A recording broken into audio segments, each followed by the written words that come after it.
And we are live. Cool, man. It's our first one. The number one first podcast coming from Elevated Lifestyle Labs. Yeah, it's good we have it right there because it is a tongue twister. It is. Elevated Lifestyle Lab, hosted by George and Alex. Going to take a little bit of getting used to try and say that over and over. Make sure to say it slow and clear. Absolutely. You don't want to put it on 3X. No, definitely. Like you had earlier, you thought everybody was all drugged up. Oh, my God. I can't believe that. That's a cool feature. When the guys talk about listening to it on like 2 or 3X, even the audiobooks, I'm like, no, I don't think I could grasp what's going on. Trying to think of these topics at 3 times the speed of something I don't know already anything about. It'd be tough. Well, I'd listened to the podcast today. I mean, I'm glad you brought that up to me. I'm kind of new to some of the technology with listening to the podcast. Yeah, because if that would have been a for real voice without being sped up, he would have been on like a bunch of meth. Like, well, that's what I'm saying. Like, I thought he maybe ate like eight Adderall or something like that, and then just went crazy. But yeah, it was good. It made me listen to the podcast like 4 times. Yeah, because it was interesting information. Yeah, get it sunk in. So, but like you said, you get that 40-minute down to like 23 minutes. Yeah, exactly. Down, you just put it all together in there. So let's talk about the what we're gonna hopefully get out of this podcast and why we're doing it. So. Yeah, for sure. I mean, I think we'll start with the name as far as what we're gonna kind of wrap the podcast around with the Elevated Lifestyle Lab. We're just going to be sharing unique lifestyle ways, different ways to elevate your life and stuff that we're gonna try to experiment along the way and keep you guys watching. Want to keep track of it. Yeah, I know. I know. For me, like this is. I gotta admit, this is Alex's brainchild. He's the one who kind of came up with this idea, and just kind of we're taking the leap together and just gonna start it. We don't know very much about podcasting and just what we listen to. And well, you don't know what you got yourself into, George. I told you I have so much to talk about. I'm just gonna put a hole in your head talking about so many different avenues of shit that we don't know anything about. But that's why we're here. We're gonna dive deep into some of this cool stuff that I've been listening to along the lines of nutrition, health, working out, different diets. It's gonna be cool. Bring in some cool people, interview some cool experts, and we're gonna learn along the way. Yeah, I mean, I think it'll be beneficial to us if some of these different techniques work and get into some of the experimental and that sort of thing, and try and disprove or prove some of these methods, and we'll be doing them ourselves. I know that Alex and I have been working out for a short period of time, and I'm trying to make some changes in my life and do some stuff that gets me healthy, and he's helping me along with that, and so we'll talk about some of that stuff as well. Absolutely. So. Yeah, and the goal is also to just try to help anybody else that's going through the same kind of stuff, if give somebody else some motivation and some hope, Listening to your story, I told him, 6 months from now when you're down 150 pounds, you're going to be able to help a lot of people, man. It's going to be cool. That's right. Hopefully. Yeah, we're going to be able to share all the journey. It's going to be cool. Yeah, we're going to document it, or to some degree at least. Share it on YouTube. Yeah, we're going to share our progress. Yeah. Yeah, we'll see how... see the different we'll post the before and after pictures and some during, and absolutely kind of I'm going to use social media a little bit to keep myself accountable. Yeah, that's a good way. Making sure that I'm doing what you're preaching. Everybody can call me out when if I don't post or I don't hit the gym or whatever the case is. So. Yep. Showing one of your like 30-day challenges or something. You're not posting your up to dates. So you'll get those texts like, "Hey George, where's your morning routine at, man? Come on." That's right. Post that shit. 2 weeks in right now, and got another. My next weigh in is July 27th. So, well, tell them a little bit about what you, as far as like diet wise, just in general. What you kind of cut out. So, I'm kind of so. Long story short, I've been tried a million different diets in my life. I mean, I've tried the Atkins. I've tried the every possible diet out there. I've tried the soup diet. I've tried the starvation diet, whatever, but nothing really works. I mean, they all work to a certain degree as long as you stick with them. Sure. However, none of that's sustainable. So, lately the fad is the keto diet. So I've been really been trying that out, I was doing it on my own for a while, and I wasn't seeing very much progress. So I reached out to a keto coach. His name's Jeremiah Peterson, and he's in a similar situation that I am. Age-wise, he was heavy, wasn't able to kind of keep up with his family, so he decided one day to make some changes in his life, and he did. And now he's in unbelievable shape. Yeah, I've seen the And, pictures. Yeah, it's crazy. And he's kind of trying to get me on the right path now, both through diet and workout. And some of the biggest things I've seen, like difference in the diet, is it's more of a modified keto, Yeah. as opposed to a keto with the extreme high fat.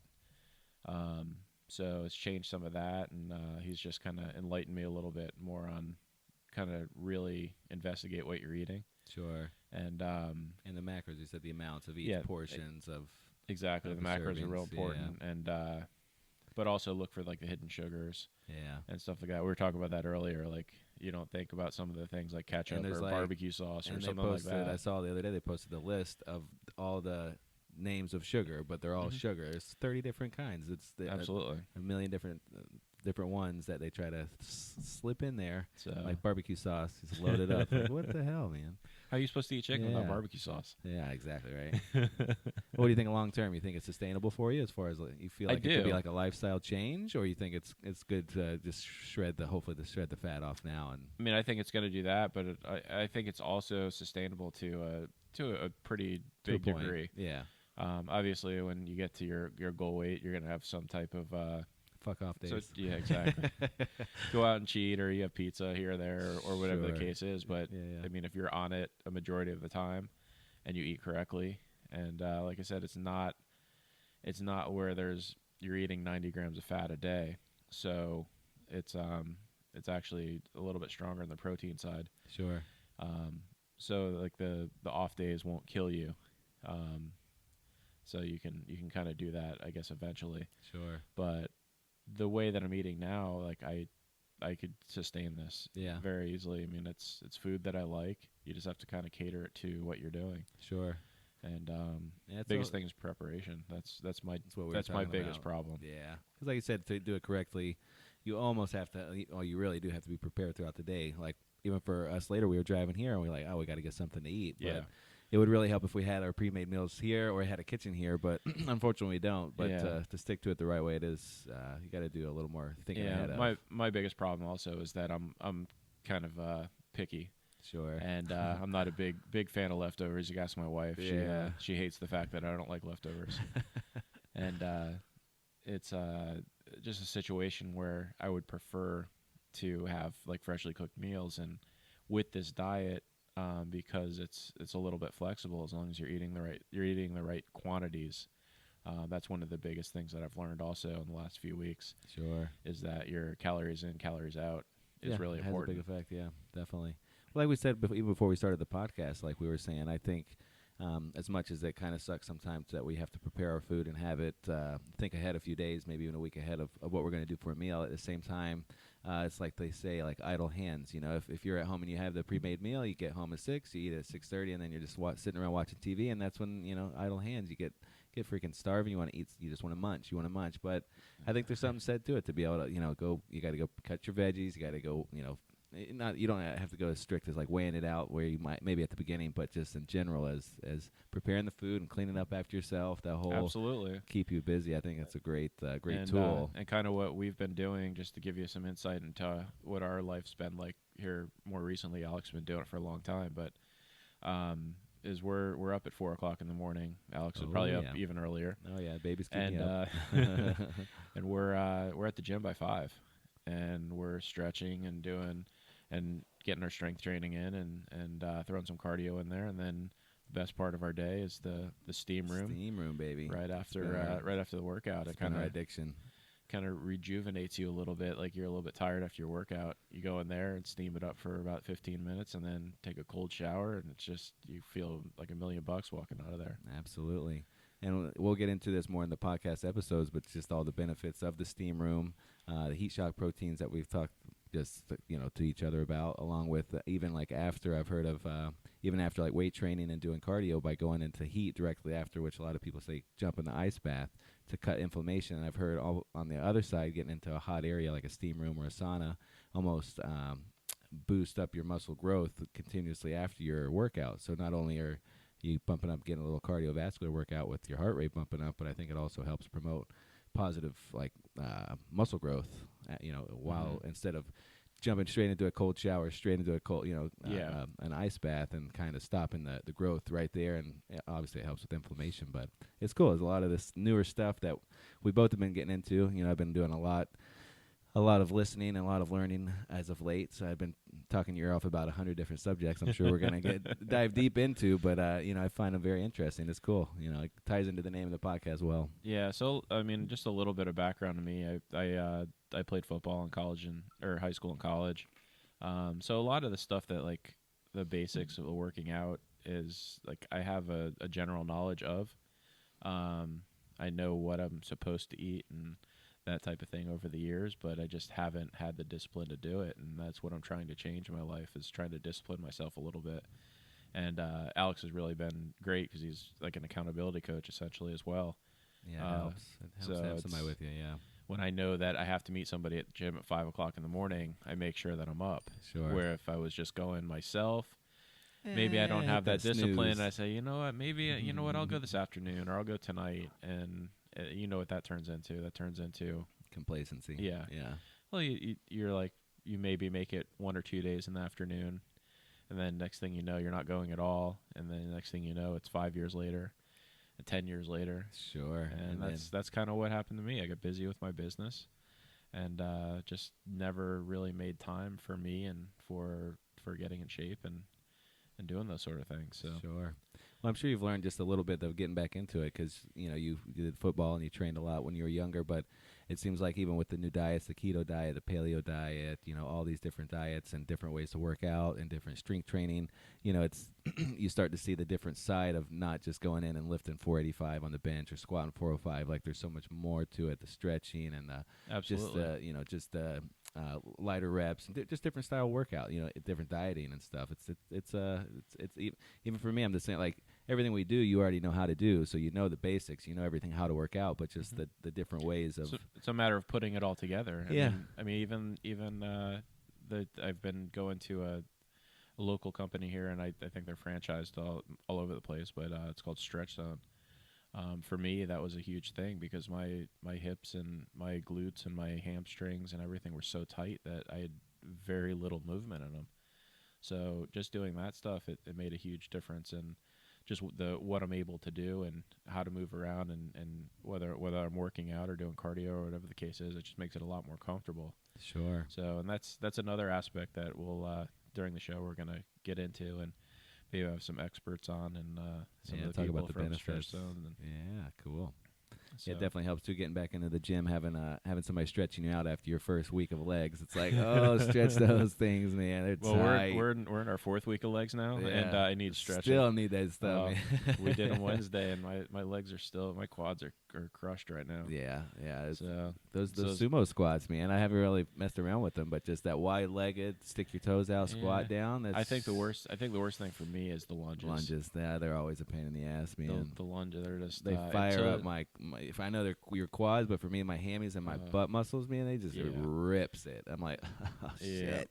Yeah, I get it right, kind of like right at the end of my quads near my knee, and I get it right in my butt. I mean, it's yeah, they're a bitch. They are. Yeah.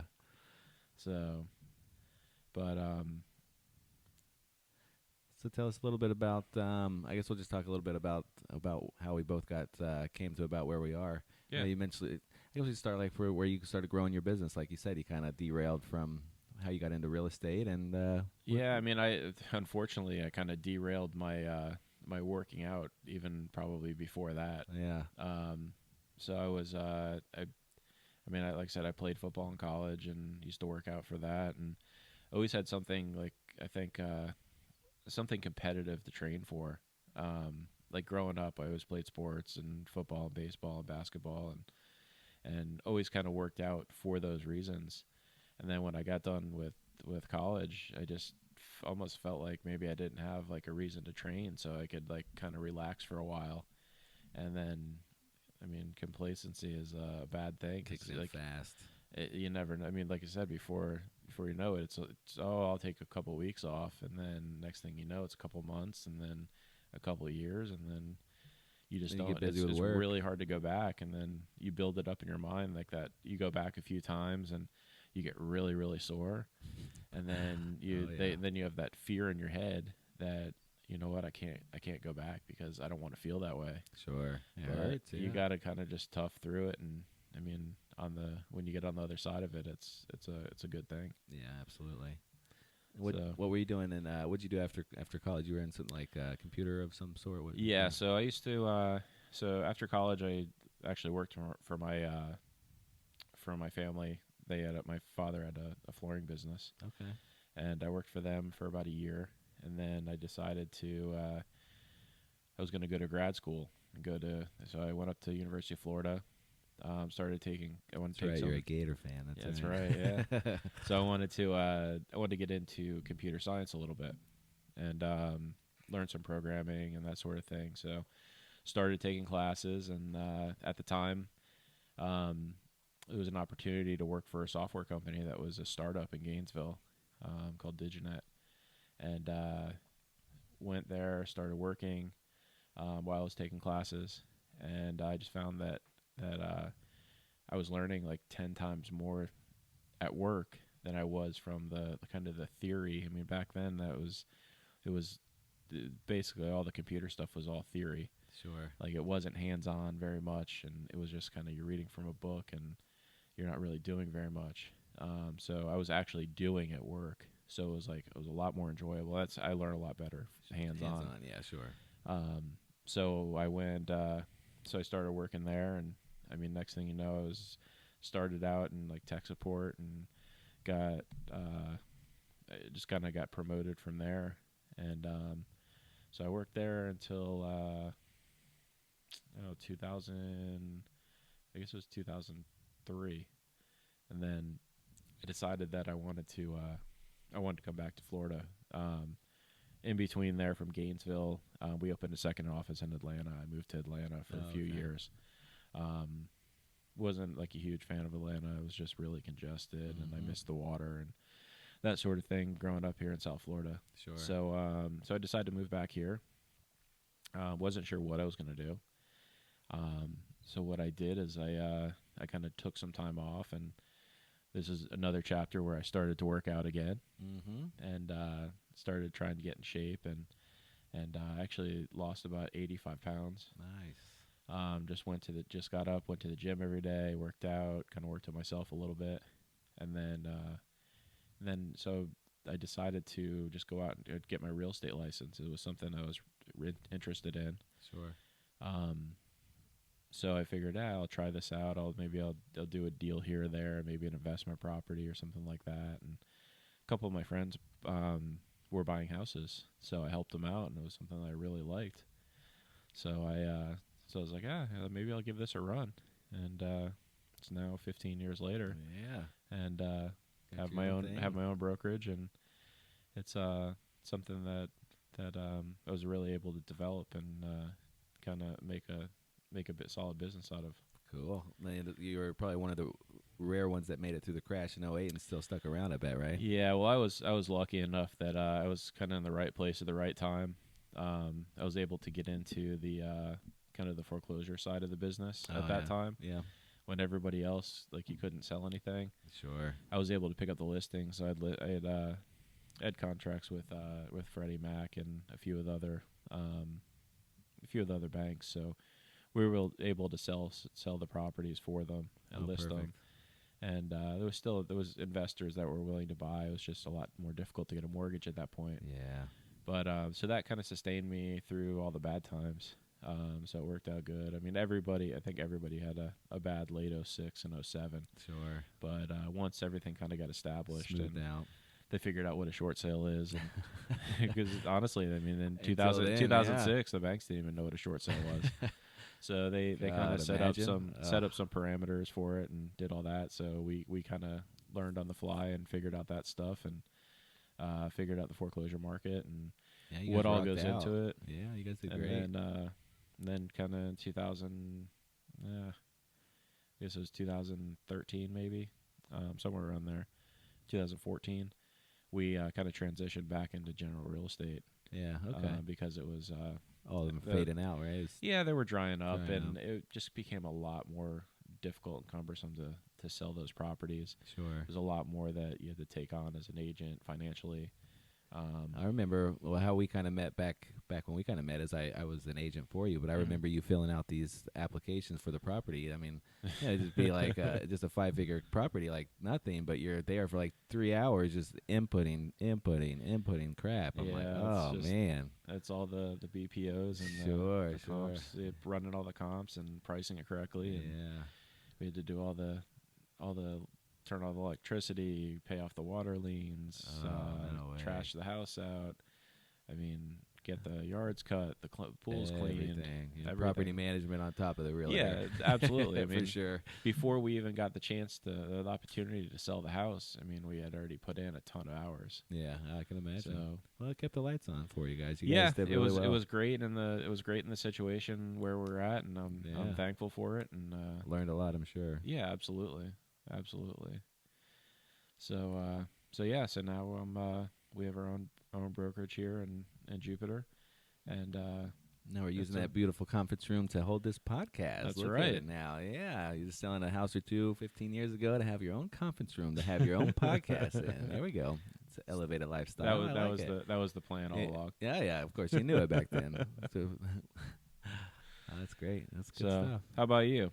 Let's share a Uh, little bit about you. Yeah, for me, college. I went to a tech school for college. I didn't think I would even go to college, to be honest. Out of high school, school in general just wasn't interested to me. But I kind of pulled it together my junior senior year, and then I'm like, well, I'll go out and entertain a tech school. So I went out from Tennessee. I'm from Alcoa, Tennessee, originally, right outside of Knoxville. So I went from there, little old Tennessee. And you are a out Vols to- fan, for the record. Vols fan. I haven't been keeping up with them, but I'm gonna when it comes that time of year, me and you are gonna be going at it. It's for sure. We still got to go to a game up there. So I went from Tennessee all the way out to Phoenix, Arizona, to a tech school called UTI to be a mechanic, to work on cars. That was kind of my hobby / passion, I guess, at that point. You know, Yeah. the whole Fast and the Furious times it came out, like I was all about it. That was my thing. Did you have the lowrider car? Oh yeah, I had the turbo big car. I mufflers. had the system, everything. I had Wow. the airbags on one of them. I mean, I had the body kits, the whole nine. You know, the DVD players, the neon lights underneath. I mean, Oh, you name it. wow. I tried it. You know, it was fun. And school is cool. I went there for, it was like a 2-year program. Went out there, got my degree or whatever, my certification to be a mechanic. My mom was already here in Florida, in South Florida, in Jupiter. Mm-hmm. And I had vacationed a few times down here, and I fell in love with Jupiter. I love it down here. So that was kind of my goal once I graduated the school. My goal was to come down here and to just get a job at a dealership. They offer like dealer programs through my college, so you could graduate the school and go into like a Chevy program, or go into a Porsche program, or go into a BMW program, and they would take you to their dealer school. Oh, nice. And train you specifically in there. So, you know, just like a shit luck, or I would call it more bad decision making on my end. Graduation night I graduated. I had my ceremony. My dad flew out from Tennessee to Arizona. I saw him. We went through the whole graduation ceremony. He was at a hotel. Later that night, we had dinner, and then I dropped him off at the hotel. He's like, "Alex, just don't drink and drive. Just don't drink and drive." Knock on wood, Dad. That's what that happened. So, long story short, we had a graduation party that night. We were down in Phoenix, right by ASU, the Arizona State, the big party unit. Back then, it was like the #1 party school. So it was parties like anywhere around campus. It was just nothing but parties. And I had the bright idea to get in a car and try and drive home. So DUI happened, and so I had an interview to get into the Porsche program. Mm-hmm. So it kind of just blew my whole chances of doing it, because technically you have to have a license to work at a car dealership to drive the cars. But for strange how it worked, because I had a Tennessee license while I was in Arizona, so they took that when I had the DUI. Moved to Florida, but I already had a license here, and somehow I just reinstated my license, and it technically never showed up on any kind of of reports. So Well, that's long good. story short, ended up still coming here. Didn't work for Porsche, but ended up working at a few dealerships around here at Chevrolet, so on and so forth. And then transitioned from that into, I got tired of just working in the heat, which ironically I'm back doing that again, but at least for myself this time. But I turned a hobby into a career with working on cars. Something Yeah. I would like to do on the weekends. Putting on my neon lights in my system turned into like changing oil and busting my And knuckle once for you- tires. once I'm you like, started doing fuck it, it's- this. yeah, Like, it's just- for It's 15 not the bucks same an thing. hour. No, I was Yeah. I'm not digging. I still love to have a man cave garage and do my own upgrade type stuff, but no, I'm not. Yeah, gonna it's tough because when you were doing it on the weekend, it was on your terms when you wanted to do it, how Yeah. you wanted to do it. with some buddies and having a good time. Exactly. Yeah, exactly. So then I ended up getting tired of that and started dealing some poker. So I started playing some Yeah. Texas Hold'em poker, started dealing that. And then that kind of brought me up a couple years to where I met my wife, and then we ended up getting married, having a son. So that brought on more stress of like, need to make some more money. So that one of my other friends that we're actually going to have on here on one of these podcasts had a detailing business he had started. He was moving into a chiropractic field, and he would play poker at the places I was dealing poker at. And he was telling me, I'm selling this business, this is what I'm making, blah, blah, blah, blah, blah. So long story short, I ended up buying the business from him to get out of the nightlife working for poker, because just had my son and then just got married, just working, the hours would be at nighttime. So it was bar poker. So it would work from like 6 at night to 1 or 2 in the morning. Yeah, that's a tough gig. Yeah, and then Yeah, I was it's- working during the day, so I mean I was gone, 18 hours of the day. So Yeah, I it's had to not fade good out for of family it. life. No, it wasn't good for anybody. Yeah. So I ended up buying this detailing business. So now I have a mobile detailing business. I detail cars and trucks. Used to do RVs and boats, but that's I dropped doing that. It's just that's tough. it's more that's manpower a and straight. That's a niche. That yeah, you have and to you be like broke back after leaving that, man. It's doing. Yeah. I did a few boats, and I was just like, no more, because I always get the trouble childs. It's super faded out. You got to high speed buff every inch of it. I mean, your arms are they're done after. So now I do just just do residential detailing. I go to businesses and residential houses, and gives me the flexibility now to do stuff with a family and do podcasts, play golf when I can, and run 37 run miles. on a 37 Saturday. miles, and then back to work on Monday out in this freaking heat. So it's allowed me to open up some doors, because ironically, even though I got out of the mechanics because of the heat, I'm right back in it even worse now. But at the same time, it's also gave me probably like the last year I've just been I've been diving headfirst into a lot of these podcasts and just have them on streaming while I'm working all day. So it's just I'm like going to school. I feel like that's why I told you I'm going to talk your ear off, because I feel like I went to school for the last year and I haven't told anybody, and I'm just ready to like just let it Fire hose it. yeah, everything. I don't know what I'm saying, but it's coming out hot. Just Well, I can tell. I mean, just in the last few months, like you've been sending me different interesting podcasts and that sort of thing, and I find it like really, really interesting. Sure. And I didn't know that much about podcasting, honestly, until you started talking about it, and we were just talking about different ideas at the gym and what can help and what can hurt and that sort of thing. And I just started listening more and more, and I kind of addicted to them as well. I mean, even like this morning at the gym, I was on the treadmill, and I was thinking, like, why am I going to listen to music and listen to the same 10 songs that I know all the words to, when I could be listening to someone else, like giving me some information about what's going on in the world and how to maybe better my business or help me get healthier or be happier or be happier, or yeah. mindset or networking. So many things. There's so many yeah. different things, like anything you could possibly think of, there's a podcast for. Sure. And it's been pretty enjoyable. Yeah, to I'm do that. addicted for sure. It's like nonstop. It's like, oh, I hate working outside, but let me listen to this podcast real quick. Like, it's a good 2-hour one. Let me lock in. But it's great because I agree. It's not like your standardized sit in a classroom and read page 4 and learn and answer these questions like your typical learning. But it's like people that you might see on a movie or see on TV or look up to on Instagram or just in general are a good person. They talk about their specialty or whatever they're talking about, and it's not only interesting of what they're an expert in, but it's also interesting to hear their lifestyle and their take on different views and different points. I mean, it just opens up so many, like we talk about the rabbit hole. You can just go down any, all the rabbit holes. It's interesting to listen to. It's, it gives you a break from your standardized, radios and listen to a million different commercials just to hear like the same song you listened to 16 times already, so it's Yeah, a good, absolutely. I it's mean, a good break for sure. It's just kind of like it's like listening to music now. I mean, now that I think about it, or it's more mind numbing than it is anything else. Sure. It's not instead of mind stimulating. Yeah.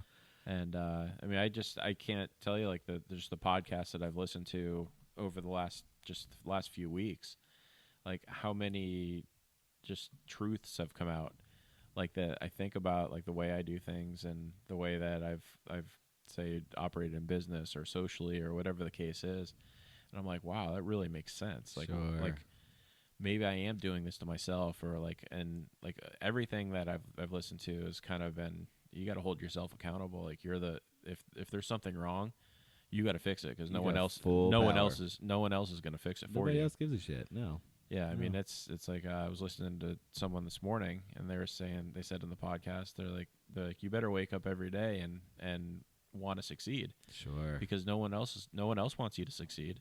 No. They don't care whether they don't. I mean, maybe your parents do, or your sister or Your brother wife or or something whatever, like yeah. that. They care about like you succeeding, or they want you to succeed. But nobody's going to make you succeed Sure. except yourself. Absolutely. Yeah, it really puts it in perspective, especially like we're talking about, like maybe these truths, like maybe we've known them for for as long as we've for a lot of this stuff, like I've known that, but it's just I haven't heard it in that way or heard it expressed in that form. I'm like, it makes sense. Like for me, the biggest thing like I've been thinking a lot about recently is just how like I think about what I think about. Like, what I mean? Like something happens to you, you get upset, or something happens and you get nervous or something. Right. But to have that introspective to like, wait a minute, why did I just get so frustrated at that old lady? Like, what did she do to me? You know what I mean? Like something so stupid, but then you realize, oh, because this happened earlier today, and I still mad about it. But like that whole thing is, it's really a trip, and that's kind of the same thing as like you want to succeed in the beginning of your day. You got to put those thoughts into a certain order, or you're just going to be in chaos mode all day. I mean, I forget what the exact quote is or whatever the case is, but something along the lines of like the problem isn't, or what happens isn't the issue, it's how you react to it. Sure. No, you said like 90% of the way. Yeah, I forget. That's about where we left off last time. I forget what the exact quote is, but sure. I've heard it from several different people. But it's mainly the gist of it is that it's not what happens to you in life; it's how you react to it. Sure. Yeah, that's been the big thing with just just listening to how I got started with all this stuff is I like a year and a half ago when I started getting more into, because I've always been into like working out, lifting. I've always been in the gym since I was younger, competing, baseball, football. I've always been pretty athletic. Just to give you a little background, some of Alex's training is a lot of it is directed towards him. He's going to become a professional golfer here soon. Yep, that's the ultimate goal. That is the end game. A lot of since I've known Alex for probably 10 plus years, yep. almost 10 years now. Yep. And he always had that drive to play golf. And I remember when I first met him, like you had just started playing. Sure, yeah. And well, I mean, I've always played, but like actually started playing. Really started playing. Oh, I like this. Like, yeah, let me get at it. He's got that like addictive personality or driven personality where like he's gonna make sure that he's good at what he does. Sure. So like he became he has his blow up holes like everybody, but he's a pretty good golfer. Yeah, otherwise, I'm looking pretty good out there. But that's kind of where it's kind of a lot of the podcasting and a lot of the YouTube channels and me just kind of on this journey of like, with I guess like happiness or, the ultimate end game of what do I ultimately want to do. So it started like a year and a half ago when I started like, okay, I'm going to look, because I had the dad bod going on. That was like midway through Jimena's pregnancy with our second kid. So Sebastian's about 2. So, I was not really fat, but I was overweight for myself. I felt like, and what the breaking point was, and I think Jimena still laughs about it, is I had been working out for I'd say like a year, probably consistently by my terms, but still cheating occasionally and doing like the same diet plan that I thought was like what's supposed to work.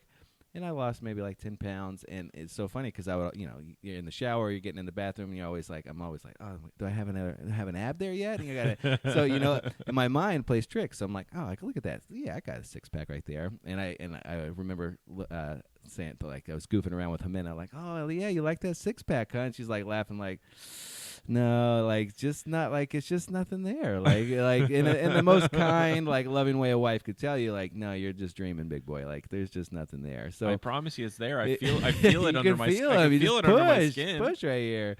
So that kind of actually got me like jump started. Like, okay, like I'm telling myself I have a 6-pack, and then you look at your pictures and it's like, and that's kind of my goal. So I'm like, what am I doing? I'm working out a lot and then eating a whole bag of Oreos. So long story short, it got me into like just working out a little bit harder. So then I was listening to like if you type in YouTube like motivational gym music. So you start with the music, some hardcore metal shit or Limp Bizkit, whatever whatever comes on that gets you pumped, and then it goes into motivational like these talks. Like you have like you listen to Tony Robbins, but then they mix it with music, so you get like David, you get all these Denzel Washington speeches, Matthew, all these college speeches. They cram it into one. They turn some cool background music on, and so from there I started hearing these snippets of David Goggins, which is I'm sure we'll get into him later on. But he's an ultra runner that is freaking insane. He's a savage, and he kind of got me. So from there, I listened to his podcast on Joe Rogan, and then from there, it's just like it's just it's the dominoes effect. Because once I listened to that one, I found out what even ultra running was, which I had no clue what that was. And then now I've done 3 ultras this year and 2 Spartan races, so it's kind of jump started this whole push forward for me of learning and exploring myself and the mental toughness that you can really push your body and. It's amazing. It really is. It's like a lot of these guys that do these podcasts or the people they interview. It really puts into perspective like how much I'm not doing. Like, even the first race that I did, it was for the 10-hour race. I got like 34 miles, and it's like I think I posted something funny about this. But after the race, like maybe a week later or whatever, we were out, me and my wife and the kids, and my wife asked me to. Or I was holding the phone for the baby so she could watch TV, and after like 2 minutes, I'm like, baby, can you hold this phone for me? My arm's getting a little tired. She looked at me straight in the face and like, you just ran for 10 hours straight. Like, you can hold the phone for like 5 minutes. But and it's so true. Like she said it jokingly, but it's so true. And I was thinking that as I was doing the race, like once you start, let's say you do a 30-day challenge and you're doing stuff, all day long. And then if you really like try to learn from it, and at the end of those 30 days, you realize how much that you're not doing in your daily life. Like you just going through this routine of just of like really no end game. Like I'm just gonna go to work today, and it's Monday. I got a case of the Mondays, and it's like it's fucking exhausting. Well, the more you think about it, the worse it is too. Yeah. I mean, it's the monotony of just being in the same routine and driving the same way to work every day and eating the same thing for breakfast every day and going to the same place for lunch every day and you're in at 8, you're out at 5, or whatever the case is. Yeah. You're going to the soccer field for the kids, or you're doing whatever the case is. Sure. It just you get in that routine and you need that variety to like kind of have your me time. I mean, you talk about that all the time with me. I mean, absolutely. When Alex first kind of started talking to me about it, he was like, "Yeah, you got to start coming to the gym with me in the morning." And he's telling me like he'd get up at 3:30 in the morning, and I thought he was out of his mind. Everybody does. Honestly. I mean, I still think he's a little bit extreme, but getting up like at 3:30. But his, I guess, reasoning behind it is the whole. I mean, you could tell more about this, but it's me time. Sure. It's a time when like he owns his own business. He's got a family. He's got 2 kids, a wife, and it's just time when he can kind of decompress and be and like just be by himself and think and. I mean, do what he wants to do for himself, Absolutely. As opposed to like doing for others, which he does all day, the rest of the day. Sure, absolutely. No, I think it's essential. I mean, especially a lot of the stuff that I've listened to, and I think it's nothing new. I think people have been doing it for a long time. When it goes back to even just meditation, morning routines, you always hear the morning routine of these billionaires because how you start your day is how the rest of the day is going to go. And absolutely, as corny as it could sound, it's absolutely true. I mean, there's such a difference when I wake up at 3:30 and even if I get up at 4 and I'm still at the gym by 5, me and you work out till 6:30. Then I hit the steam room up for 20 minutes or however long I can get in there, and then a cold shower after. And the whole time, it's not like I'm letting my, it comes back to what we were thinking about your thoughts. Like I use that time to focus on areas of my life that I want to improve. Maybe I wake up and I'm in a shitty mood. Like I try to do a little introspective. I try to look inside, like what's going on. As I'm throwing around these dumbbells and I'm, getting aggressive in there and I'm getting the blood pumping. It's like you gotta working shit out. And if you are having, exactly, if you wake up and I mean everybody wakes up and has a bad day some days. Sure. But it gives you that chance to get that aggression out and work that out a little bit before you have to kind of face your customers. Absolutely. Yeah. I mean, I think and it goes back to even the health side, just getting your heart rate up for that little bit before. And for me in general, I mean, anybody with kids, I highly recommend waking up early, because even if you don't like getting up, like for me, like it's nice to just like between, sometimes I get up at 3:30, sometimes it's 4, but from that time until at least 7, like that 3.5, 4 hour block, like I don't have to worry about having my phone on me. I don't have to worry about responding to emails, checking social media. Simply get up and just work. I'm at the time in my life where I'm trying to focus on, the next thing, how I can help people, how I can help myself. Starting this podcast, I mean, that's where a lot of these ideas come to me at, is in the mornings. Get a bunch of caffeine in me, and you can come up with all kinds of stuff. And you start running. That's some of my clearest thoughts come in is when I'm, your heart rate's up above 150. And you take a cold shower after, and like I don't know if I was telling you or our other buddy Jimmy, but it's like for me, like, you get to start with the stretching is my, the back roller stretching is my favorite part, I feel like, of the gym, besides the steam room, and then work out, and then after, and then, I feel like the transition from, hitting it hard in the gym, really getting fired up, and then going in the steam room, cooking yourself to death, and then hitting the cold shower. Like, I feel like when I leave there, like I compare it to like a skyscraper at nighttime with just a few lights on. When you wake up, your brain's firing at like 50-80% or whatever. After that, all the hard, after you kick your own ass and then you get in that cold shower and you get out, I feel like everything, all the lights on, you're firing at full potential, and you're ready to start your day. Especially for me, I've got, the kids. I go home and help get them up and ready, and then like George said, I've got a business. I got to go, to talk to customers and so on and so forth. But I think that's crucial, and even not a high performer's lifestyle, I think in general that's it's a tremendous a habit to have, if you can just wake up, even if it's just for an hour. There's a lot of. I mean, if you think about it, I mean, at least I mean, you can attest to this. Like, I have never, well, at least since I've known you, like I've never really been a morning person. Like, I know, like basically, I would like to get up at 8 o'clock in the morning, and I think just, I mean, honestly, I mean, haven't had this discussion with my wife or anything, but my wife's a teacher, and so she's up at 5 o'clock in the morning, getting ready for school and have to go to school, and to be honest with you, like sometimes she's a little cranky in the morning, and I think they all are, George. Yeah, I know, but I think a lot of it is the fact that she would rather be sleeping, sure, and the fact that I'm still sleeping or in bed, yeah. It kind of like makes her even more cranky in the morning. Sure. So just seems like, I mean, since I've been getting up at 4 and going to the gym, and I'm home, like now she's on summer break, but like when I come home, like she seems to be like more friendly and that sort of thing. So it's like she got to sleep in a little bit or whatever. Sure. She still wakes up because of the dogs, and yeah, she lets them out and that sort of thing. But I mean, I really think just doing that and getting my day started has helped that aspect of my life, which I never in a million years, like, it even dawned on me. Sure. But I mean, like I said, I could be totally wrong, but it just seems that way a little bit.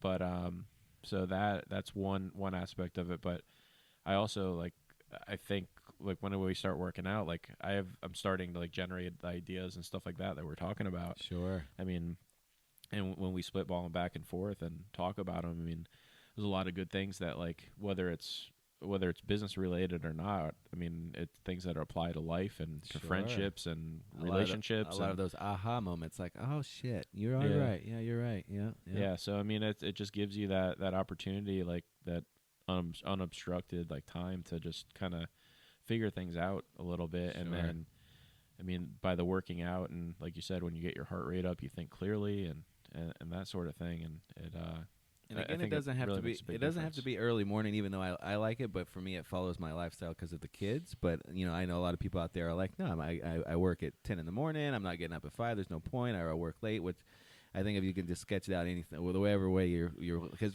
when we first met, I was a nighttime worker, so I would like to sleep till 12 in the afternoon because I would be out until 4 in the morning. So I understand like the time, but however you can fit that time. Yeah, I in just is think good. I think it's I mean, what you just said is a great point. I mean, but if the first thing you do in the morning, whether it's be like that you get up at 4 o'clock in the morning or you get up at 9 o'clock in the morning and you work late at night or something like that, that like that exercise or that clarity time is like important to do right at the beginning of the day.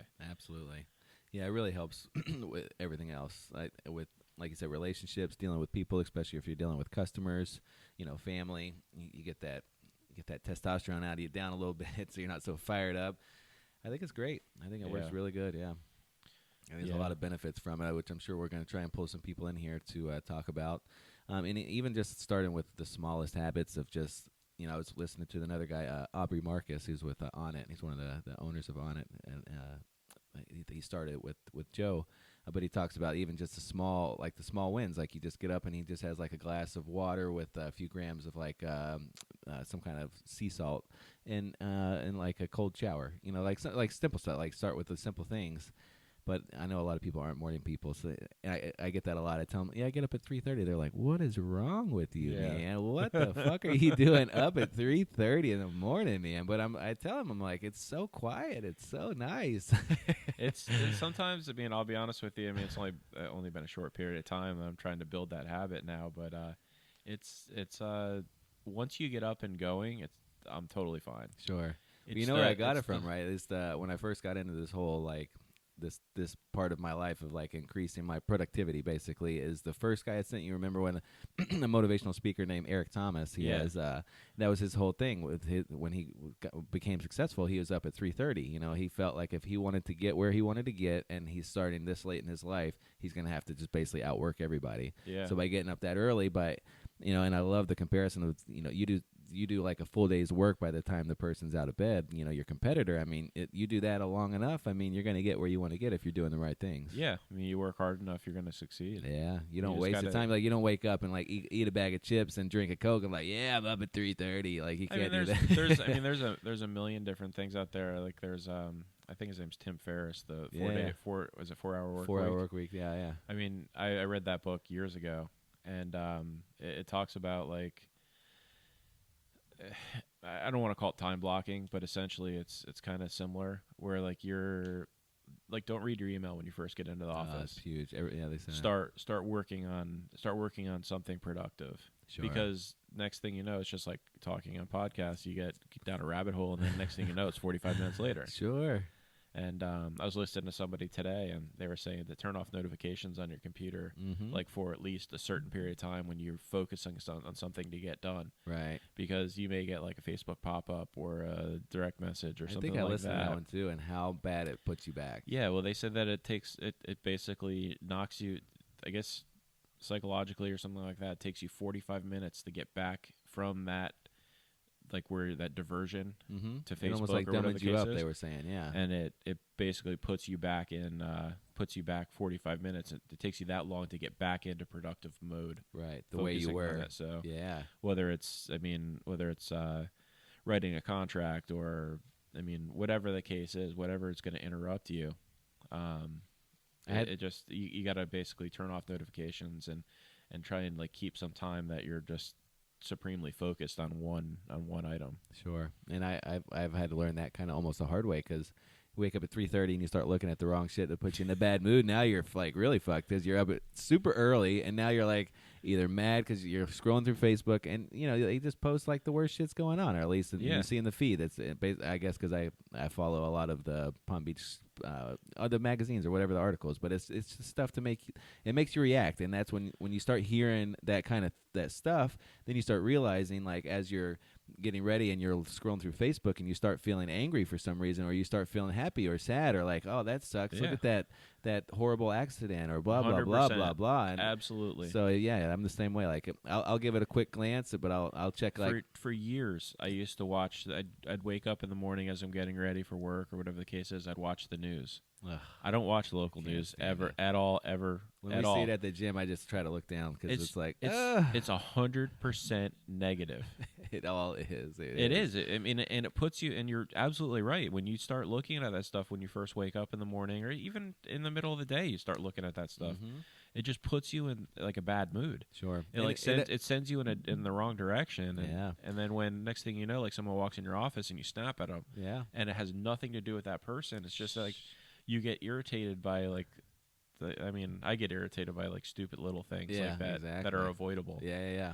And even other than social media, just even like personal stuff. Like sometimes if you're paying a bunch of bills and this is overdraft or this check bounces, like anything like troublesome going on in your life, like just forget about it for that first few hours of when you wake up. If you don't need to deal with it right then, just wake up with happy thoughts.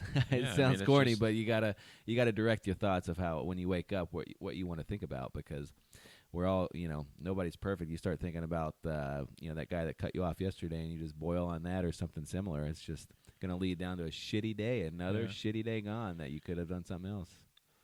Yeah, I think it's really, you just have to kind of just make changes slowly, do it one day at a time, and just kind of try and better yourself a little bit each day. Sure. That's the biggest thing. Everybody looks to do. I'm going to do this huge to-do list. They'll take this paper, fill out the whole to-do list.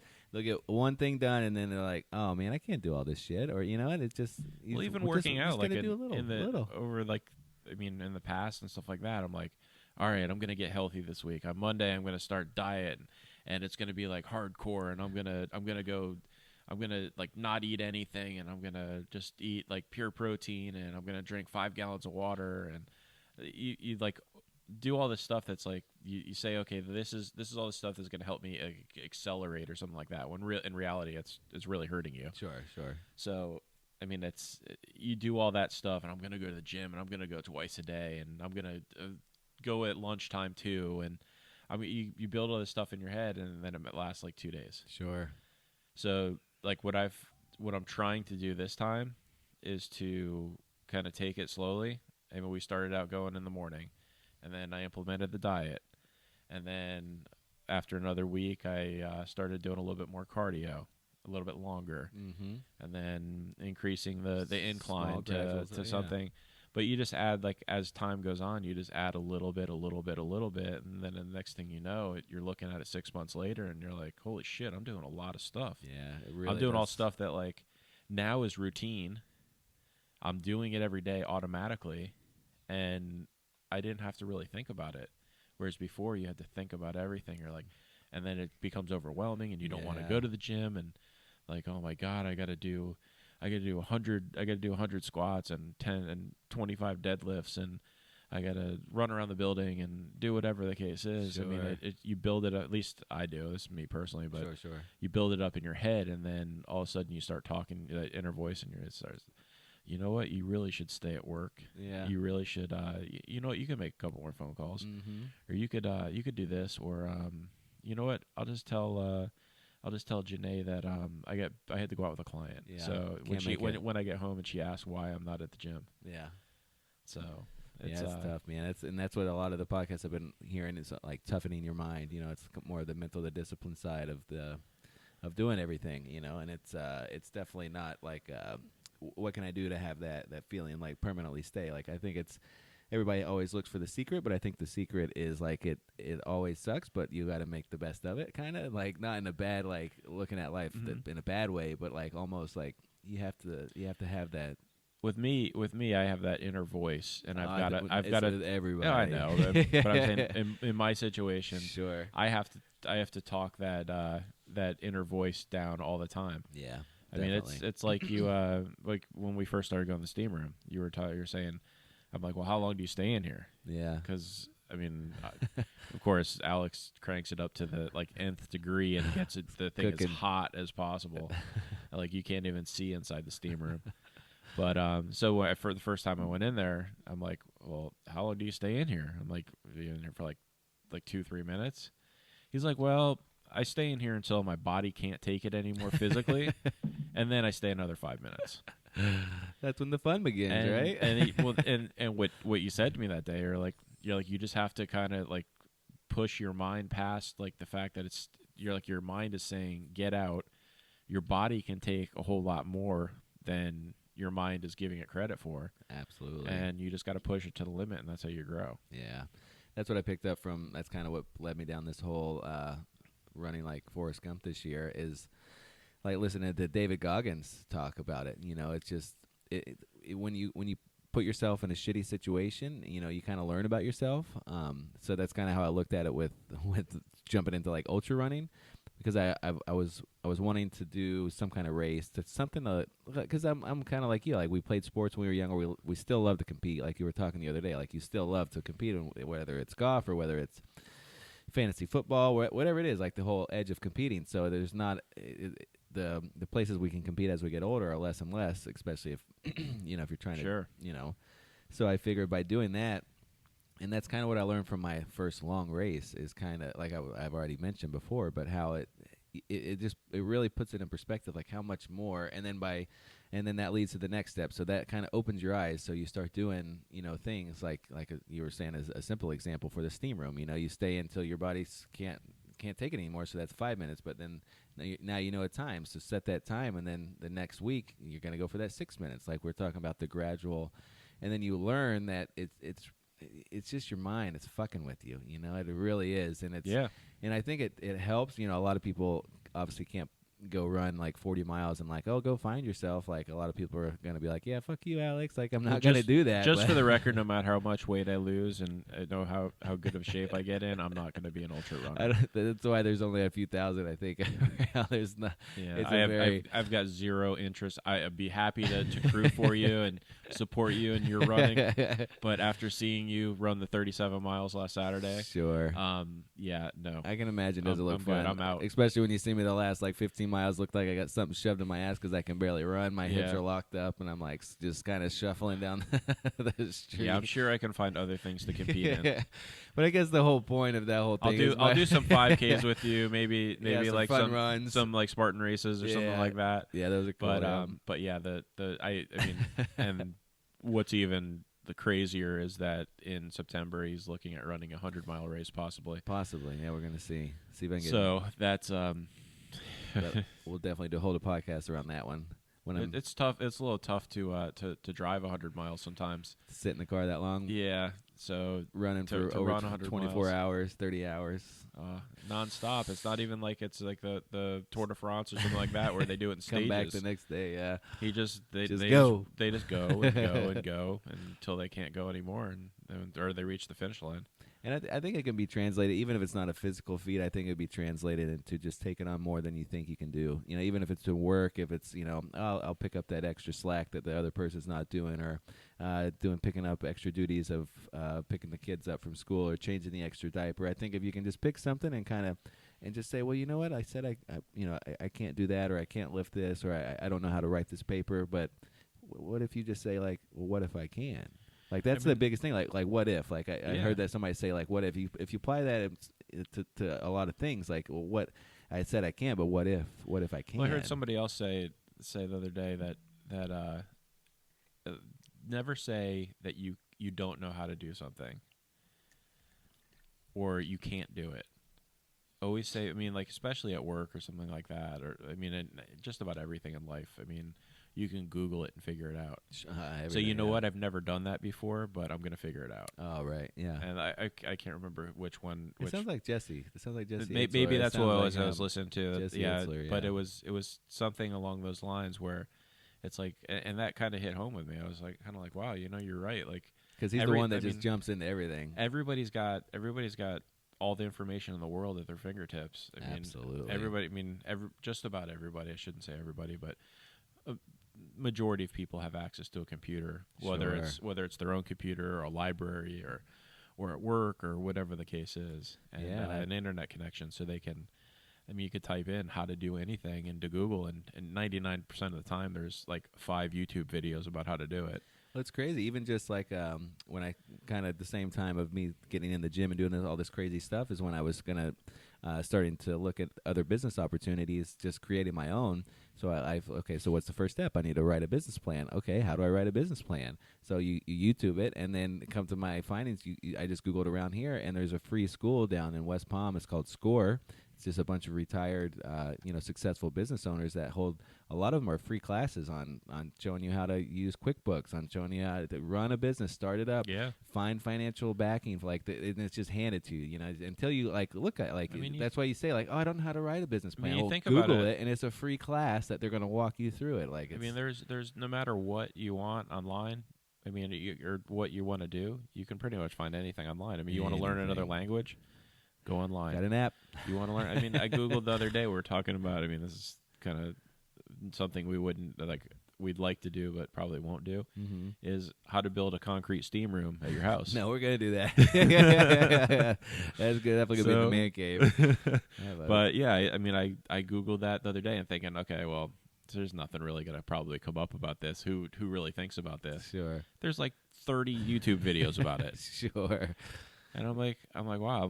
You probably have the one where it's got the time lapse on, so you can see him as he's building this. Yeah. I think a lot of them, the steam room, they were kind of they were more saunas, right? That they were building. Are those? Yeah. When he typed in steam room, but yeah. I changed the search. I refined it more. I was like, okay, let me see. How do you create a steam room with a concrete ceiling?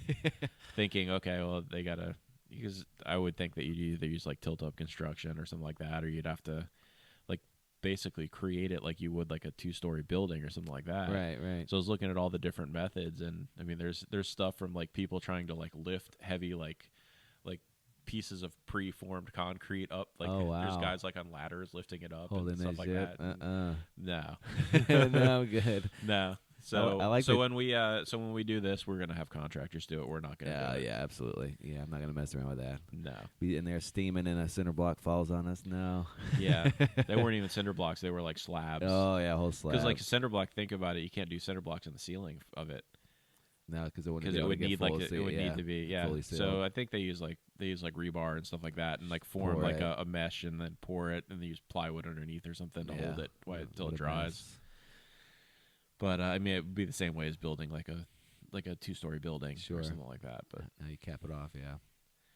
But so it's everything's out there. Sure. No matter what. You can just start asking questions. If you pick an area that you're just not satisfied with, or if you're having trouble with, then you just start asking questions to yourself. I think that's it's the easiest way to start, because then I always call it Dr. Google. Let's ask Dr. Google. Just type it in, like you said. I think the biggest thing is just to get interested in something. When you have an interest in it, there's a lot of people that say, oh, well, I don't have time for this, or I'd really like to do this, but I can't do it. You're a perfect example of you figured out what's important to you, and you cut out all the other bullshit in your life. Yeah, that's what it's about. That's absolutely what it's about. Think about all the stuff that I remember probably a year ago. I remember we used to play golf all the time, and all of a sudden we didn't see Alex for 2 months, maybe even 3 months. Yeah. And then all of a sudden he shows up, and he's 35 pounds lighter, and he's looks like he's in crazy shape. And I'm like, what have you been doing? He's like, yeah, I just had to make some changes and trying to get some toxic people out of my life and get away from that. So I needed some time alone, and I just started working out and doing the things that are important to me. And I think that's really that's probably about the time you said when you stopped eating the bag of Oreos and all that stuff. When Jimenez joke really cut to my heart. It really cut deep, Jimenez. But I remember that. It's probably, it's got to be about a year ago now, maybe even a little bit more. Yeah. But yeah, I remember seeing you after 2-3 months. You came to play golf with us one weekend when there's our group of guys. Yeah. And I remember you showing up. I was like, what happened to you? Yeah. I was like, whoa. And you were always in good shape as it was, but Sure. it's just when you cut that 30 pounds, it was crazy. Yeah, it was all the nutrition, man. It was crazy. I told you that's when it was a kind of that aha moment that I mentioned before, because it kind of all came to together with a lot of really a lot of the podcasts that I have listened to, on top of what's good, what's not good. It kind of put in perspective with my kids coming up and my responsibilities. It's just changed, It's not like it's not the same as being single for me. Like it really put like life in perspective for me. Well, I think I mean, the kids, I'm sure, Oh, definitely did. But yeah. even just getting married, I mean, I got married in January, and like my perspective on a lot of things has changed. Sure. I mean, even though we don't have kids, we've got three. You got three we crazy have Wolverine we got dogs. three we've got three four-legged kids. Yeah. But so but yeah, I mean, it's you have different priorities, different responsibilities, and I mean, I can't imagine like with the kids, it's got to even be like intensified 10 times. Absolutely. But it's like just the going out and hanging out and spending stupid money and all that stuff is just kind of goes by the wayside. Like, it's not important to you anymore. No, Like, it's not as important to like. Or it's not as fun when you're holding a baby. Yeah. So, yeah. Either way you look at it, yeah. Yeah, you for can't really sure. belly up to the bar with a baby. in your No, hand. it's not gonna work. Yeah, man, it really does. It really put it in perspective on, what I'm gonna leave them and what they're gonna know me for. I'm not the only one that thinks about what if I died today. What are they gonna remember me for? And I'm like, they're gonna remember me for this, and this, or what I can really truly, what I can really do. And Yeah, because you really never know. I mean, No. look at yesterday. I mean, Chris Klein, the billionaire, God, yeah.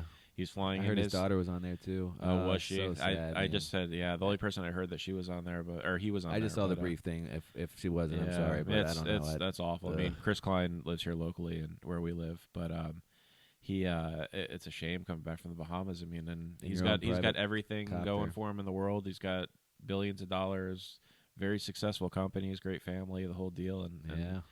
next thing you know is his helicopter has a malfunction and he's no longer with us.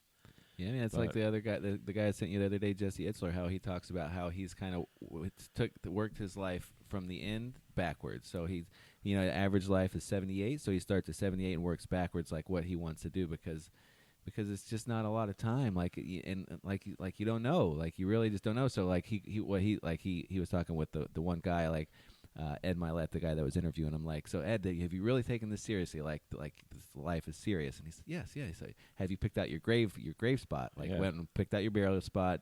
And I haven't done that yet, but the whole getting stuff in order, like he says, like let your password's got to be somewhere for your wife. You have to have, I went and got life insurance because God forbid something happens. That my wife's got 2 kids. I mean, I had to get an estate plan for like what happened. Like, I'm only like just turned 30. I'm like, I don't know any of this. Like this, they don't teach you any of that shit in school, man. So it's like, but school of life. Yeah, it comes at you raw for sure. Yeah. So it really, it puts it, and the more and more, obviously, the older and older you get, the more and more you see people going, and it's just like, I want to do something. Like I want to help millions of people. I want to teach millions of people. I want to be taught by millions of people. I want to explore the world. I want to do, I just want to do everything, and like you were saying, like you don't have to do everything like today. And what I've learned mostly, like I see it mostly in my business, like you procrastinate about the littlest things, but then you look back like 6 months ago, like if I would have just put in like 2 email addresses a day into this program, it would be automatically sending out all this and organizing it, which I hated fucking doing, and I still do. But those little things like that. Like if I would have just organize these 2 names every day for 6 months, those many days times that, it would just streamline it. So and it doesn't take that much time. It's just that it's that extra effort you just have to make, and you have to force yourself to do it. Sure. And that's the hardest part. I mean, and everybody suffers from that. Absolutely. I don't care if you're the most organized, like uptight anal person in the world. Sure. Like you still you still have that issue where you're like, I'll put off till tomorrow what I can do today. Yeah. And it's just it to some capacity. But so I mean, Sure. some people are worse at it, some people are better. I think it helps to kind of recap your day. It's also something I do in the mornings too, is you kind of recap what happened yesterday, what you learned, what you can move forward with, and even if it's not the day before, like you kind of just gotta I call it like self inventory. You gotta take self inventory of yourself and check out what's going on inside. Take a deep dive. What you did today, and then what you can do better tomorrow to improve on that. Like like you didn't eat right, or you didn't, I don't know, you didn't make the extra calls or whatever for work, or try and pick up some extra jobs or anything like that. So well, it really puts it in perspective. Like and like this is one of the things I've probably heard when you're younger, but you kind of just brush it off. But it's the guy Jesse Itzel was talking, like he's got like 3 buckets. It's like Yeah. family, finance, and business, and then maybe helping people, maybe 4. Mm-hmm. But whatever he's planned through the day, if it's not filling one of those buckets and moving forward in the right direction, it's not going to get any allocated time towards it. Yeah. Like any bullshit, anything that's not going to improve my business or have fun with my kids or date night with my wife or whatever it is, if it's not pushing me towards that ultimate goal and what I want to do, then what am I doing? And when Yeah. you start asking yourself that, like truly asking yourself that, it's like, well, I got better really do it then. Yeah. Because you can, and it's and a lot of times people just sit in their own shit and they don't realize, like, if you just, like we were saying, just do those 2 emails or do those 2 phone calls or 2 whatever it is, and just I mean, it's and you think about it. I mean, I've heard this in movies and all different stuff over the years. It's like that the general population are sheep. Everybody just kind of just goes along with the rest of the herd and does their own thing. And I mean, I'm included in this. I mean, I do the same thing. yeah. And just trying to get out of that and do something different is, I think, just making the effort to do it is the first step. Sure. And then You got a little taste of that the other night for not drinking on the 4th of July. You were the sheep that was drinking and getting and having a cocktail, and even and there's nothing wrong with that, guys. But just to put it in perspective, it's kind of just the amount of people asking, like, why aren't you drinking? Why aren't you drinking? Why aren't you drinking? yeah, Why aren't you it's drinking? become like oh, man. such a common thing. Like yeah. I mean, I'm really sticking to this diet or this meal Sure. plan or the way of life, and so I said for the next basically 10 weeks that I'm not going to drink, and I'm going to put my best foot forward, and I'm going to do what I need to do to get in the routine that's going to help me carry this through Sure. and get to my ultimate goal, and then a different lifestyle. Sure. And but yeah, and everybody I saw on 4th of July, they're like, why aren't you drinking? I don't understand. Like, well, you know what? You can just have vodka and water. You have Tito's and water. That's fine. Calorie wise, yeah, it's fine. There's no problem with that. It's not. But the alcohol with me is not that actual drinking. It's that alcohol with me breeds laziness. Sure. So I either eat bad, I don't prepare my meals. The next day, I feel like shit. I don't go to the gym, and then next thing you know, it's like 2 days later, and I still haven't been to the gym. Sure. And then you're drinking again. Then you go out the next night. You're like, I'm going to wait Sure. then for happy hour or go out and eat bad or whatever the case is. So, yeah, 4th of July morning, we were at the gym at 5.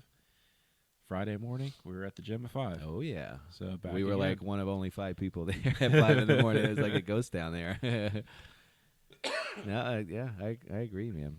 Yeah, I so agree. it's I mean, I feel like it's that way with dieting, with I'll call it lifestyle eating. It's just like if you're taking that extra step to prepare your meals, or if you carry your own sweetener, if you have like people look at you like, what are you doing? Like you bring you're not I find it appealing that people like kind of almost hate on it, like. Yeah, well, I mean, I think it's a lot of people. It's that voice in their head. They're saying, Yeah. they're like, "Damn, he's doing that. You know what? I should be doing this, Sure. or I should be eating this way, or I should be bringing my meals instead of like going to McDonald's for lunch." Yep. And I mean, and for me, I mean, to be honest with you, like the drinking aspect of it, I could stop drinking tomorrow and not drink for a long time and not have any issue with it. My Sure. problem is food. Yeah. I mean, and I just. Shit's I good, I man. like to eat. Love I the do. food. I love food, and We all do. I've just always loved food all my life. And, yeah. But it's all about, I don't know, I guess keeping things in proportion and kind of going along with the things that you need to do to meet your ultimate goal. Sure. Drinking is tough. It's going on. This November will be 9 years I haven't drank. But, That's awesome. I'll smoke a big fatty from time to time, and that'll calm me down a little bit. But it's tough, man. It's so sociably acceptable. It's and it's become even more so. Yeah, like and in it's the gonna last continue. 15 years. I mean, Sure. I mean, there was like some people who drank, and then then it became like more people drank. Now it's like everybody drinks. Yeah. And it's just, and a lot of people just drink way beyond where they should be drinking. Sure. Well, I find it like, you look back at your, like, I'm only 33, so it's not like I've had a big life, but I look back at the little bit I've had, and it's like different chapters. It's you had your high school years, chapter 1, college, chapter 2, and as I go through these chapters, you find that as you're changing your lifestyle, you're changing your habits and your diets, and how this, how we're saying how people are like, they're almost judging you, and they're kind of looking at you, but you kind of it's how you kind of fade through these different chapters of people as well, because Sure. because you're changing everything, and a lot of people don't realize that, or take action to fix that. Because I read a post the other day, like, how are you going to heal in the same spot that you got hurt? Almost meaning like you're going to stay in the same shit pool that you got fucked up in, and you're going to try and get better, which it's just it's just not going to happen, Yeah. And you got to find, like, almost like this, like we want to learn about this kind of stuff, so we're going to invite that into our life. Not Exactly. like we're going to start something and try and. I mean, it's Friday night. We could just as easily be at the bar right now, Sure. hanging out and playing poker or drinking and doing whatever we do. And I mean, but that's like the sheep. Yeah. I mean, it takes no effort. It takes no thinking. It takes no Sure. anything. And like you said, like, we're inviting all this new stuff into our life that we want to learn about, and we want to better our life. And Sure. and that's the whole premise behind this podcast, is we want to elevate our lifestyle. Sure. We want to bring in new things, and through the podcast and social media, or whatever the case is, we're going to be kind of developing these ideas and try and make them into something that makes us better. Sure. Yeah, I mean, that's kind of my focus. Like, obviously we're doing this to learn a lot about the subjects we're going to be talking about, and for us to educate ourselves, but I'm also looking forward to helping people, because it's, as corny as it sounds, and maybe it's not corny, but just the more and more as the years go on, and you make more money, or you have better cars, or you have these things, and you start realizing, like, none of that shit's gonna, like, make you feel like any different. Like, the way, for me personally, how I how you, like, have that good feeling, like somebody will call you and tell you something good and you get the goosebumps, or you hear a good story and you get the goosebumps. But I think it goes hand in hand with when you help somebody and you see how much that it impacts people. And it really put it in perspective when I think I heard two of the guys talk about how they heard, like, some song that, like, these crazy athletes or whatever, that, like, when they were younger, they saw the Rocky movie and how that inspired them to just, like, push, and they would listen to that as they worked out. Or they heard this one success story that's going to be George Riccitelli in 6 months that loses 150 pounds, and that goes on, and that just spreads. Like, it spreads, like, you'll inspire somebody, and that person's going to inspire somebody else. And to just think about that on a bigger level, like, it kind of gives me goosebumps right now. But, like, I think that's one reason I'm excited about the podcast, because it's, like I said, I've been kind of learning a lot of this stuff over the last year, and I've been telling you, I've been trying to talk to my wife and my mom, and, like, they're not, the whole nutrition, the diet, and the whole motivational speaker is not really their cup of tea. But I feel like, one guy put it in great terms when I was listening to his podcast. He's like, so what if I just help one person? Like, that's, like, one human being, like, one person, like, that's fucking awesome. Like, you help that one person could go to help save 1 million people. Like, you just don't know that whole butterfly effect. And that's, Sure. It's kind of got me pumped up for this podcast, because I feel like we're going to dive into a lot of avenues that's going to help. And I think, like, by doing this stuff and, like, try and figuring it out ourselves, and not, like, kind of just relying on somebody else to tell us, it's going to help us, like, learn a lot and be able to help apply that to other people's lives. And let me tell you something: if I can get up at 4:00 in the morning and go to the gym every day and work out hard and do all this stuff, I mean, anybody can. Because Sure. I'm like I said, I'm not a morning person. I'm not. You just have to basically decide that it's important to you, Sure. that you wanna accomplish these goals. And then, I mean, if you need help, like Alex is helping me, he's my accountability. And I mean, I'm also using this. That's why I'm kind of telling this story on here, and I'll be posting pictures and stuff like that on social media. It's because it's gonna hold me accountable, and I don't like when people call me out, and I don't want that to happen. So I'm gonna make sure that I'm doing all the stuff that I need to do to make sure that nobody is calling me out. Sure, absolutely.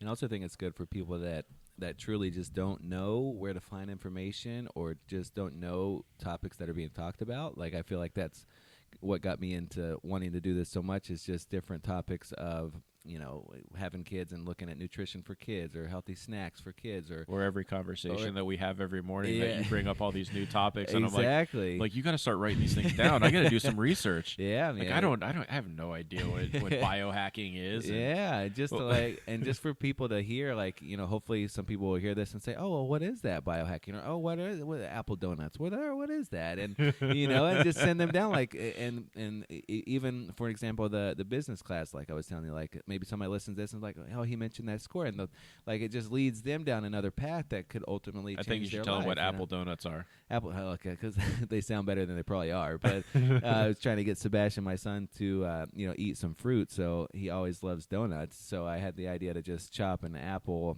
in little thin slices like donuts, and then I just cut out the center part of where the seeds are, so it looks like a donut. So you just say the word, Sebastian, I got some apple donuts. He's like, donuts? And I'm like, yeah, let's check out these donuts, man. Check them out. And he's like, ooh. So now it's his favorite thing. It's probably mine too. A little apple donut with some almond butter, and I'm good to go. No, but that's a perfect example of like information you could share that may help like some other kid that won't eat fruit. Sure. Maybe it could help a parent out that will help them get their kids to eat a little bit healthier. And Absolutely. donuts I could tell you from experience that donuts are one of the hardest foods to work off. So funny story. So this morning, Sebastian was sick all night. I told you he was coughing a little bit. So I picked up a few donuts at the grocery store, which it goes against everything that I've learned over the last year and a half. All the sugar causes inflammation. He's sick. He's got inflammation. So but sometimes they want a donut. Maybe I wanted one It's too. the emotional. Maybe aspect. I wanted a bite too. I pass those Krispy Kreme donuts every fucking day, 4 times a day. I see it. So I picked up a 6-pack, a little 6-pack of Krispy Kreme donuts. So I got home. He was awake. I ate one. He ate one. So there's 4 left. So I leave. I go to work. She's at home with he stayed home from school with him and Isabella. He's in the living room. Isabella's sleeping. So maybe 30 minutes go by. So Isabella wakes up. Jimena goes in the living room to check on her, and she sees the donut thing open, and they're all gone. He ate them all? He left a half of one. Oh, so he's man. 4 big Dunkin' Donuts, Krispy Kreme donuts down, and Jimena's like, what is this? Where are they? He's like, he gives that whole I don't know. I'll tell you a He story loves the donuts. Just from what Alex is doing, the way he eats and the way he works out and that sort of thing. It definitely rubs off on the people that are around you. We were recently, Alex and I were in Colombia. We went there for his son's baptism, son and daughter's baptism. And we're sitting in the hotel lobby the first day, and there's the restaurant or whatever you want to call it there. They have a big buffet, and we sit down, and everybody's got their plate of food. And Alex, of course, in Colombia, they had some amazing pastries and stuff like that. And so Alex on his plate, he had a croissant and a few other things. And of course, Sebastian has to call him out right there. Daddy, that's not healthy. It's not healthy. That's not healthy. That's not healthy. That's healthy. Eat that. Eat the fruit. Eat the fruit. So at 4 years old, it's rubbing off on him, and he's learning what's good and what's bad, and to have that perspective as a 4-year-old, that's pretty amazing. That you can kind of just instill that wisdom in them, because Sure. in reality it really is wisdom that's gonna be with them for a long time. Sure. Well, it goes back to that almost self-awareness, because having kids and then realizing, just like everybody kind of tells you, is you gotta watch what you're saying around your kids, how you're acting, your whole energy, and that goes and plays back into the whole thing of why I'm doing all this. Because if I'm waking up in a shitty mood and I'm eating shitty donuts and I'm in a bad mood, and he's gonna have the same thing. Or you look at the opposite side. I can wake up early, go to the gym. He's all pumped about working out. I got him in these mud races. I'm talking to him about how healthy eggs are, and how the apple donuts, and there's too much sugar in this, and orange juice you can only have a little bit, and that whole stuff, and that's what I realize is I'm gonna get out of him what I put into it. So Yeah. if I'm going to be non-educatable and non-verbal and not share my experience with mud racing in the gym and all this stuff, then he's not going to know. And Yeah. I feel like I'm exposing him to all of it so early, and he's super interested in it. He's And super cool. I mean, just from a like strictly a nutrition perspective, like I obviously growing up, like it was we ate the normal meals. Like Sundays we had pasta, and Saturdays we had steak, and Fridays we had pizza and stuff like that. And it was just like the norm. Like that's how everybody ate. And like we didn't know about like all these like nutritional facts. And that one day they'd say fat was bad, and then they say carbs were bad, and then they say protein's bad, and like you never knew like what it really was. But like you're kind of living it. You've definitely figured out a formula for you, and it's working well. And I think that's rubbing off on him. Yeah. And I think that's going to help him like throughout his life Absolutely. as he's growing up. So like instead of coming home from school and he's in 3rd grade and eating like a bag of Oreos, he's gonna have some apple donuts. Yeah, I hope so. So I mean, obviously kids are kids. So I mean, Sure, you're gonna do your sure, thing, yeah. but it'll always be with him. So like when he gets to the point where he's eating on his own, maybe gets into high school or something like that, he's gonna understand the basics and he's Sure. gonna know that stuff where. Like we really didn't. I mean, we worked out like just the basics. We like worked you out in said. high school, Yeah. but we ate whatever we wanted. Sure. I didn't know there was a good card or a bad card back in high school. Yeah, exactly. Like just mashed potatoes, Yeah. fried chicken. I mean, whatever. Whatever it was. But yeah, I've also learned like for kids, especially up until the age of 7, just how pliable their brain is, and that's where they learn a lot of their tendencies. So I've really been trying to focus on being a good example, as a parent, just on how to react, even for when he does things bad and whatever. And all in life. Ice Just cream, kinda- ice cream. Oh, I want God, ice yeah, cream. You got to experience that. He's an ice cream fiend. That and donuts, man. He'll do whatever you want for those two. I want ice cream. I want ice cream. That was funny that day. He's funny. We'll have to have him on here. Yeah. He'd probably love to sit here he and talk. would. I was gonna bring him, but I said no. He won't sit here for that many hours. He'll be poppy. Yep. So yeah, so there's gonna. I mean, we have a lot of great ideas that we're gonna explore and just kind of take them one by one and do some research on them, get some experts to talk about them, and see if, like you said, ultimately we're going to help ourselves, but in the long run, ultimately we want to be helping other people too. Absolutely. So hopefully people are going to listen to this podcast and gain some insight into different areas of their life, whether it be your health of your heart, your health of your body through exercise, through nutrition, microbiome, your gut. There you go. Gut Yeah. brain connection, all that. I mean, we'll be talking to people about business and their stories, about how they've been successful in their life, like whether it's like we do, get up early in the morning and go to the gym, or if it's something that they maybe have a totally different spin on it and it works for them. But I guarantee you that they all come back to the same situation where they're dedicated and they're focused and they have their certain time for themselves and certain times for their business and the family and that sort of thing. So it all kind of comes full circle. Absolutely. So yeah, we're gonna dive into a bunch of different topics and just different things. Like we've done. I've done. Did the float tank and different things that are at least new to us to try to do in your weekly schedule that could help you relax a little more, help you get in touch with little things, like cure soreness and dehydration. Don't be afraid to try something new. Yeah, that's the message, really. If you want to do it, just go do it, man. Just sign up. Alex earlier today was in a cold tank about 164 degrees below zero. I finally tried the cryo. cryotherapy.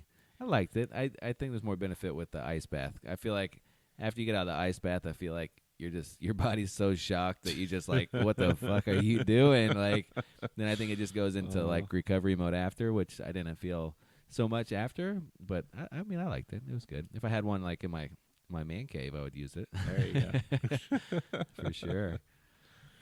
Well, I think we're going to end this one right here, and we'll be back with our next episode coming up here soon. Yeah, guys, we're going to be releasing hopefully in a couple weeks. Or hopefully in the end of 2 weeks, but we're going to probably release this with a group of them.